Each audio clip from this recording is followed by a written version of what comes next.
aussi content ci yéen parce que depuis ce matin yéen ngi mobilisé wu ànd ak ñun ci caravane d'investiture bi nga xamante ni nii ci la ñuy investir le ministre Dame Diop ministre de l'emploi de la formation professionnelle de l'apprentissage et de l'insertion nekk doomu Njaareem nekk doomu Kër Cheikh Ibra Fall. ñu am tey mbégte am satisfaction ci ni caravane bi déroulé woo ñu gis ni mobilisation bi amoon na solo ñu gis ni aussi ambiance amoon na ci ba fépp fu ñu jaar rek dinañ gis nit ñi génn en masse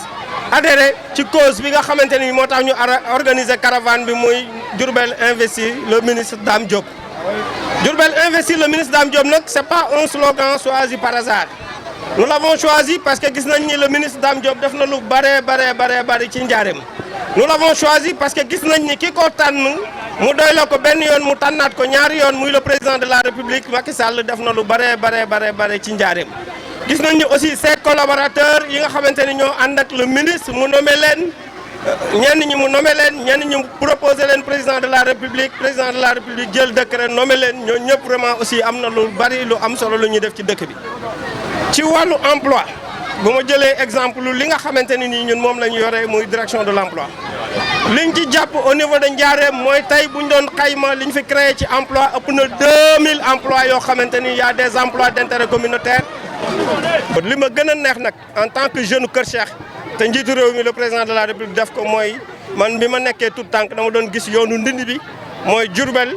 ba autoroute à péage bi nekk yoon boo xamante ni kenn mënu ko woon a emprunter parce que jafe-jafe kese la woon moom président de la République mu ñëw doléance boobu nga xamante ni nii man moo ma mag mu réglé ko fexe ba tey boo jógee Diourbel di nga mën a dem ci autoroute à péage bi ci tali boo xamante ni bu mucc ayib la.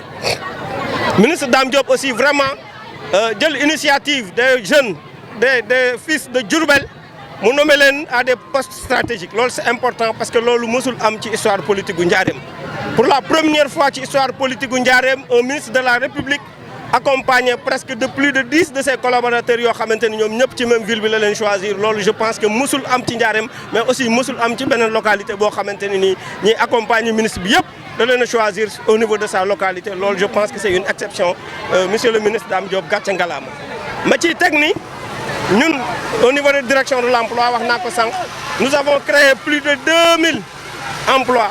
te yaakaar nañ ni 2000 emplois tey boo demee am na ay universités yu ñuy wax am na ay services yu ñuy wax am na ay structures yu ñuy wax nombre d'emplois bi ñu créé ci biir Njaareem rek moo ëpp képp ñëpp ñuy liggéeyee ci université yooyu. Je donne l'exemple de l'université Alioune Diop de Bambey ñun liñ créé ci emploi au niveau de Diourbel plus de 2000 moo ëpp képp kuy liggéey ci université Alioune Diop de Bambey y compris le personnel enseignant y compris le personnel de recherche y compris le personnel de service le personnel technique donc kon kooku yaakaar nañ ni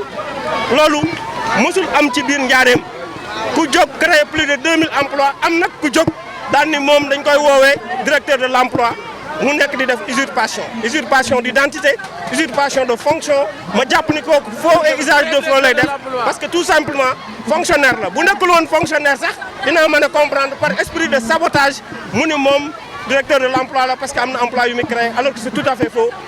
Premièrement ñun ñoo ko ëppale lu ñu créé ci ay emploi téeméeri junni yoon. Deuxièmement donc mënu la dëkk ci même localité bi avec le directeur de l'emploi di sous-estimer le président de la République bi nga xamante ni moo ko nommé par décret présidentiel ça je pense que loolu yabaate la loolu c'est irresponsable en tant que fonctionnaire c'est irresponsable en tant que ku njiitu réew mi choisir di bindal le décret c'est irresponsable. Le CROUS ce n'est rien d'autre qu'un centre régional ça se limite à la dimension de la région alors que quand même ce dont on parle est plus sérieux l'emploi est national je suis un directeur national donc je trouve tout à fait anormal que lui il se autoproclame ou bien on lui dit directeur de l'emploi et il l'accepte devant des gens alors qu'il fait partie de l'État c'est irresponsable c'est irresponsable je pense que c'est immature aussi raison pour laquelle aujourd'hui s'il n'arrête pas ce jeu et je pense que c'est là où il veut aller avec nous je pense que le combat ne fait que commencer nous tout de même nous appelons à l'unité parce que Dame Diop est un homme de consensus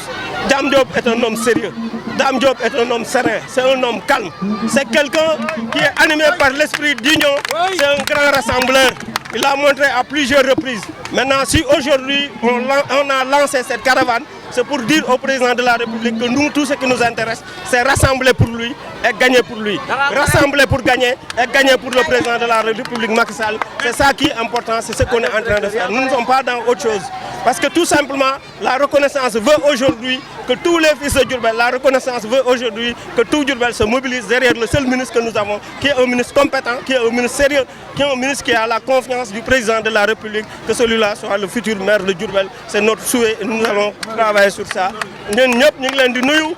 sommes di leen gërëm di leen remercier coono bi metti na waaye kontaan nañ bu baax ci militant bu dëgg moo wóor ci collaborateur u ministre bi ci ñi bokk APR ci ñu bokk Benno Bokk Yaakaar ci sympathisant wu ministre bi ci képp koo xamante ni Kër Cheikh nga dëkk am yéene ci ñun am yaakaar ci ñun muy man muy ministre bi